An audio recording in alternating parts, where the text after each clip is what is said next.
Jadi ceritanya hari ini gue tuh lagi jealous gitu. Jealous banget lah.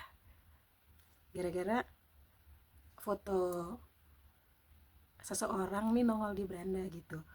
Terus auto kepo kan. Iseng-iseng dong kontak. Dijawab. Ternyata dia sekarang udah ada di Indonesia. Baru awal-awal Oktober kemarin lah, pertengahan gitu ya. Terus langsung tanya-tanya, teleponan, pengen ketemuan gitu. Dan minta cerita spillnya kenapa. Karena beneran jealous banget dengan orang ini. Dia pasang foto di profilnya seperti ini.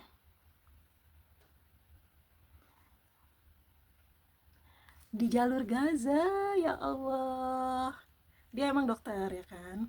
Kemudian dia biasa jadi volunteer untuk Mercy, dimana kita semua sama tahu bahwa Mercy itu punya rumah sakit di Palestina gitu ya. Nah, dia tuh salah satu dokter yang ditugaskan ke sana, tapi dengan segala macam dramanya gitu. Nah, kita teleponan deh akhirnya. Di situ dia cerita bahwa mereka tuh berangkat 7 orang, masuk dari Kairo.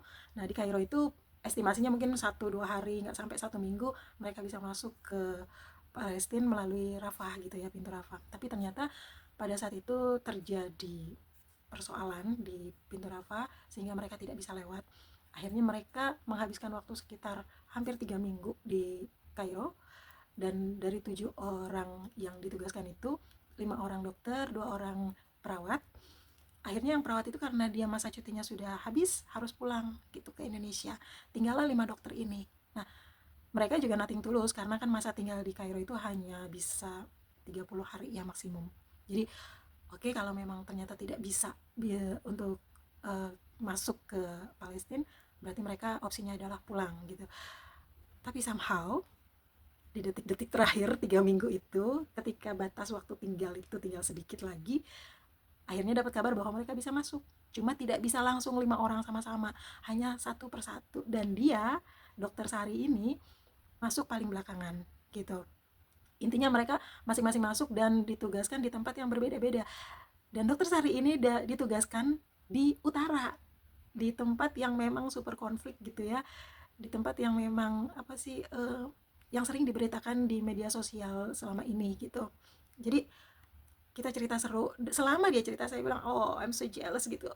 Jealous dalam arti bukan berarti gini, artinya setiap orang memiliki apa ya, mm, adrenalin atau harapan atau cita-cita yang mungkin aja nggak sama dengan orang lain gitu. Dalam arti banyak orang yang eh, kehidupannya tuh eh, apa, nyaman, tentram, lurus-lurus aja gitu ya. Nah, tapi kadang-kadang kita tuh bisa berada dalam satu posisi di mana everything is so boring gitu. Maksudnya kayaknya segala sesuatu tuh kenapa sangat membosankan gitu. Nah, ketika melihat foto dokter Sari ini ada di sana, itu rasanya kayak wow, hidup lo tuh amazing banget gitu, penuh dengan apa ya, apa, jalannya tuh seru gitu. Artinya nggak standar seperti orang-orang lainnya gitu. Dan I'm so jealous, really. Bener-bener apa sih rasanya kayak, hmm, gue pengen gitu punya pengalaman-pengalaman yang meaningful. Nggak se ekstrim itu sih. Oke, bukan berarti kita pengen berada di zona perang terus kemudian bisa wow ini gue nih, gue ada di sini. No no no, nggak seperti itu. Jadi aku percaya ya bahwa setiap orang itu punya perasaan di mana dia tuh ingin mengekspresikan sisi lain dalam dirinya yang membuat dia tuh seperti um, cukup berarti gitu. Seperti blending dengan semesta atau apa. Saya pernah punya perasaan seperti ini tuh ketika solo backpacking.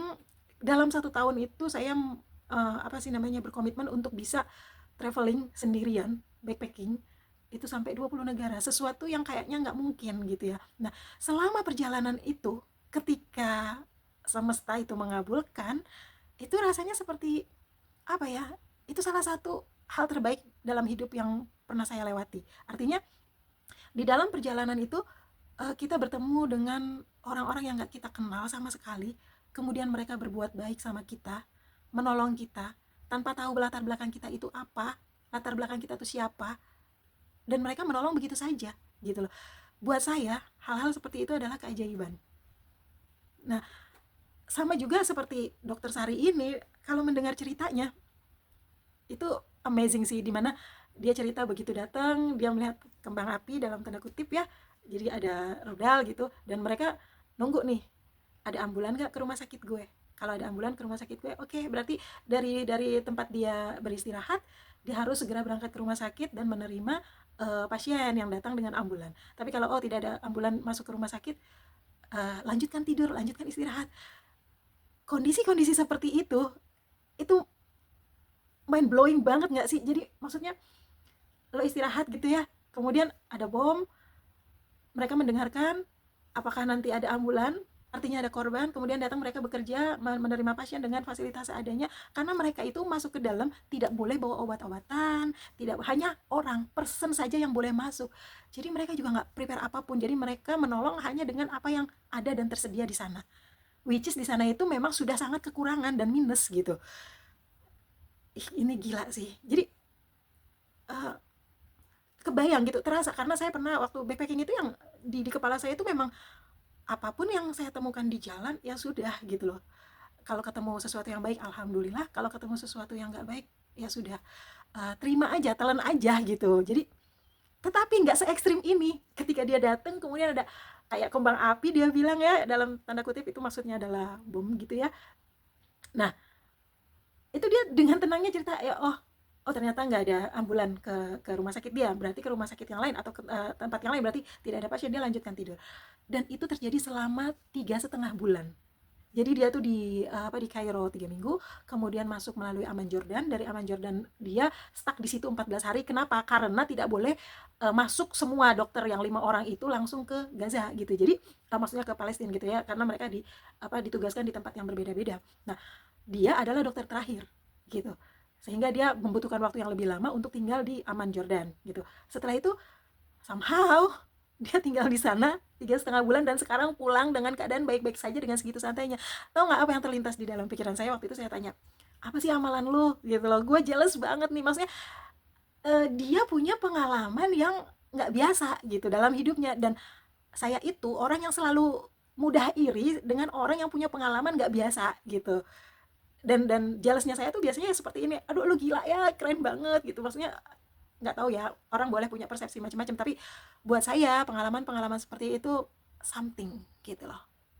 Nah, kembali lagi ya ke dia gitu, jadi terus dia bilang, amalan apa ya, gue mah santai-santai aja sih, gue cuma daftar jadi volunteer dengan skill yang gue punya, kemudian dia ngambil cuti, dapat dapat izin, dan dia berangkat begitu aja, nothing tulus gitu ya.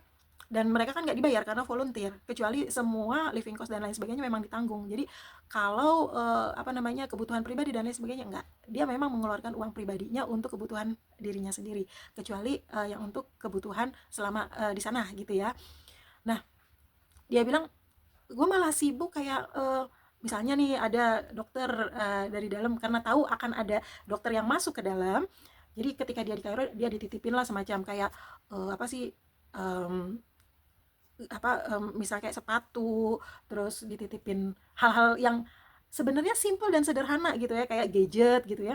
Tetapi dalam kondisi chaos, kondisi perang seperti itu, tentu nggak mudah untuk bisa mendapatkan barang-barang seperti sepatu yang sesuai kebutuhan, kemudian mungkin seperti coklat gitu ya, mungkin kayak udah lama nih setahun gue nggak makan coklat, pengen merasakan sedikit kenikmatan yang dulu pernah mereka punya, karena sesungguhnya beberapa orang dari mereka itu memang berasal dari keluarga yang cukup berada, dan dengan kondisi ini ya, mereka apa sih, ya harus beradaptasi. Cuma salutnya ya, cerita dia nih, di sana tuh yang mereka yang S2, S3 untuk survive, mereka tuh mau jadi supir dagang sayur, atau apa namanya, bantu-bantu jadi cleaning service gitu, untuk rumah sakit, atau bahkan mungkin nggak dibayar. Mereka cuma bilang, I just need a little money for live for life. Jadi artinya uh, mereka nggak mengharapkan, maksudnya oke, memang ada bantuan dan lain sebagainya, tapi mereka nggak nungguin itu gitu loh.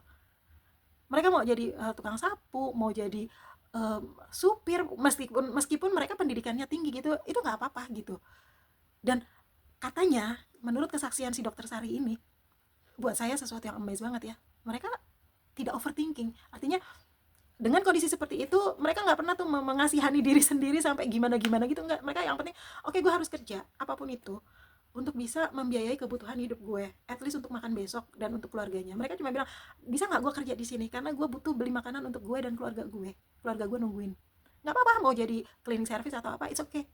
Dan mereka nggak peduli dengan gelar mereka, dari yang degree-nya tuh tinggi-tinggi gitu loh. Itu sesuatu yang gimana, karena buat gue tuh gila bener. Artinya lu tuh udah hidup dalam keadaan sempit seperti itu selama 1 tahun dan mereka masih positive thinking. Mereka selalu bilang apapun yang dari Tuhan itu adalah baik. Coba bayangkan, uh, gue sendiri lah ya, yang apa sih namanya, kadang-kadang dikasih cobaan gitu yang langsung melewat gitu ya, dan langsung kayak kayak mempertanyakan, kenapa gue harus mengalami ini gitu, kenapa gue harus mengalami hal-hal yang buat gue menyakitkan, menyesakan gitu ya. Nah, dengar cerita dari dokter Sari ini rasanya kok kayak bener ya, kita tuh nggak pantas untuk mengeluh gitu kalau dibandingkan dengan penderitaan yang saudara-saudara kita alami selama 1 tahun ini di sana gitu. Jadi uh, saya seneng dengerin cerita dia, dan kita udah janjian mau ayo yuk ketemuan yuk, kapan lo off. Uh, Walaupun udah cerita via telepon, pengen dengerin ceritanya langsung karena pasti seru. Dan saya udah bilang, mana coba lihat foto-foto yang bisa lo ambil di sana gitu ya. Jadi ya tentu saja ada beberapa hal yang nggak bisa saya ceritain ke sini, saya cuma ingin apa, sharing tentang situasi di sana gitu, yang orang-orangnya dengan kekuatan iman mereka yang luar biasa. Ini sebenarnya saya baru selesai nangis nih ya habis dengar cerita dia gitu. Jadi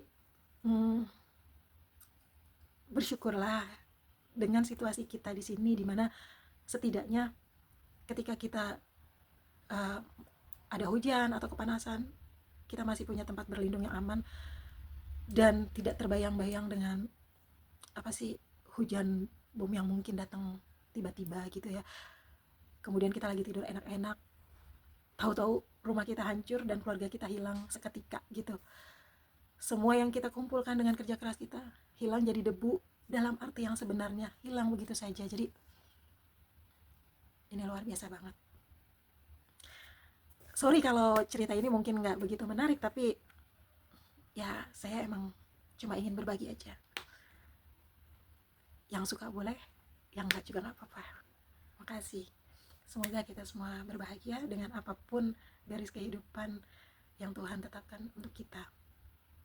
Saya sedang bicara dengan diri sendiri untuk belajar mengikhlaskan dan berjalan bersama dengan ketentuan Tuhan tanpa harus banyak mempertanyakan kenapa gitu ya. So, saya nggak tahu mau ngomong apa lagi. Jadi mungkin itu aja. Thank you. Have a good day everyone.